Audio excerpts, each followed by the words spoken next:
Hey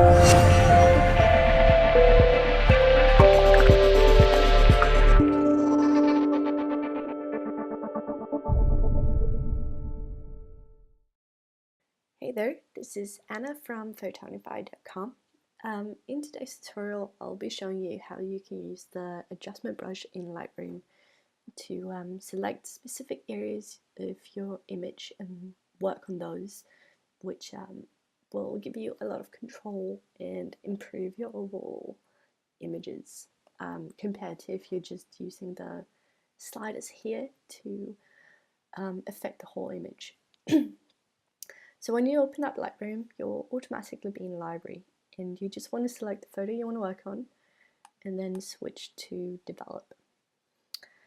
So to choose the adjustment brush, just click on it. It's the one on the far right. You can also just click K and that will choose it as well. So now how to show you how you can use it. I'm just going to start painting in a selection now. And I want to brighten up this area, this big shadow area in the background, because I want it to be quite light to bring more attention to the guys in the foreground, because they're quite dark with their black leather jackets. So I'm just drawing in a selection now, and you can see as I'm drawing it's already lightening it quite a bit, and that's because the automatic settings for the adjustment brush is to bump the exposure up to 1. That actually looks quite good. I can change the brush size just by scrolling the mouse. You can also go down here and you have the option to choose feathering, flow, feathering, size and density. I'm going to keep the density at around 50, turn the size down a little bit, and then I can go in and I can get the more tricky areas like around down here, around the bikes. Yeah, that looks good selection. And now, as I said, the automatic settings is to bump the exposure up to 1, and I'm going to keep it at that. And then I'm just going to drag the shadows up, clarity up but contrast down, and also going to just drag the saturation down a little bit. Now if I want to make a new selection, because I want to brighten the guys in the foreground, but I don't want to put the saturation that much down, I don't think. So right now, if I just keep painting, it'll just add to the selection I've already made. So if you want to make a new selection, make sure you go in and you click on New instead of Edit. And then when you start painting, that will be a new selection.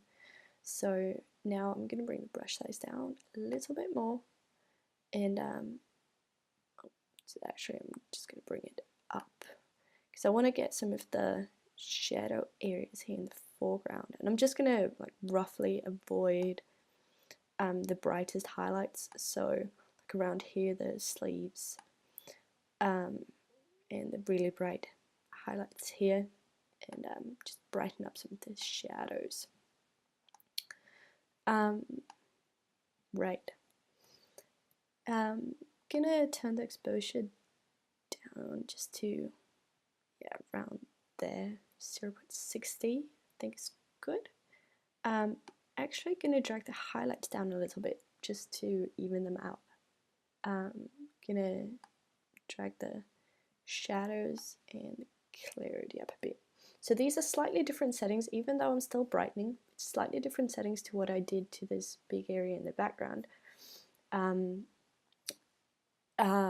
which is why the adjustment brush is so great, because you might want to just work on some of the shadows in the background or maybe some of the colors in the foreground, and it really allows you to have a lot more control, and it's super fast and easy to use. And you can use it with color too. So now I'm just going to go and switch to New again so I can make a new selection. So I'm just going to click out of it, I think. So I'm going to zoom in on this guy. He's got a lot of interesting details on his jacket. I'm going to click on the adjustment brush again, put the size down a little bit, and now I'm just going to make a selection around all the details on his jacket, and I could go in and do a specific selection for the details that's in the shadows and the ones that's in the highlights, because I might want to brighten the shadows a little bit on this jacket. But just to show you, I'm gonna select all of them, put the exposure back to 0, and then I'm gonna go down, scroll down quite a bit past the curves, and you'll get down to this box. It might look like this if you haven't opened it, so just look for the one that says HSL color black and white. Open that one, and then you get to the colors menu. You can just do all colors, so this allows you to work with specific colors. So maybe I just want to work on the oranges. I want to, like, there might have been a very, this is quite saturated, the red down here, so I might want to leave the reds alone. And then you can just work with specific colors, which is always fun. You can also work with split toning, like working with the highlights and the shadows individually, and that can be really fun to play around with as well. And of course, these are all the settings, all the adjustments you can already make in Lightroom. The adjustment brush just allows you to make specific selections and just work on those areas. And it really gives you so much control compared to just dragging the sliders around and affecting the whole image. So I think I'm just going to go up actually and just turn the saturation for this bit up. Oh, am I on the brush? Right. So now if I zoom out, I'm just going to show you the before and after. So you can see the area here in the background is lightened. Some of the shadows in the foreground has been lightened. I can also go in, actually I'm just going to do that,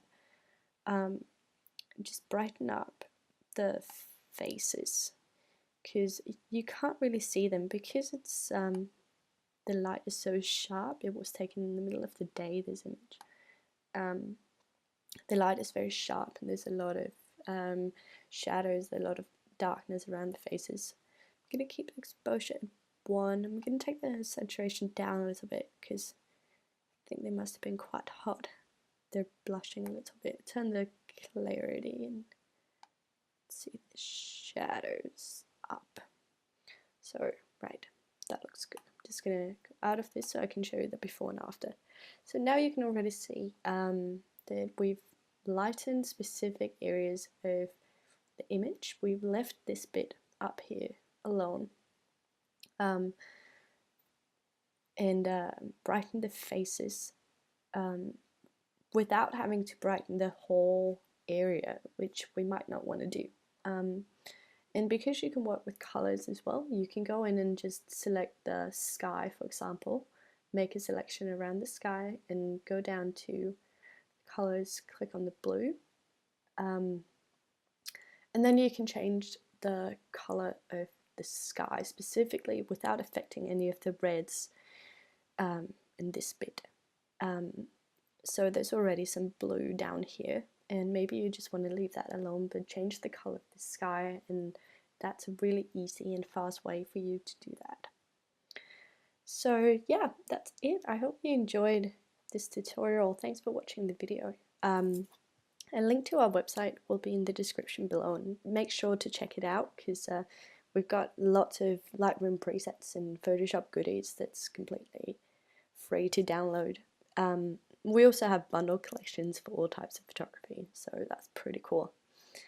Until the next time, this is Anna from Photonify.com. Thanks again for watching.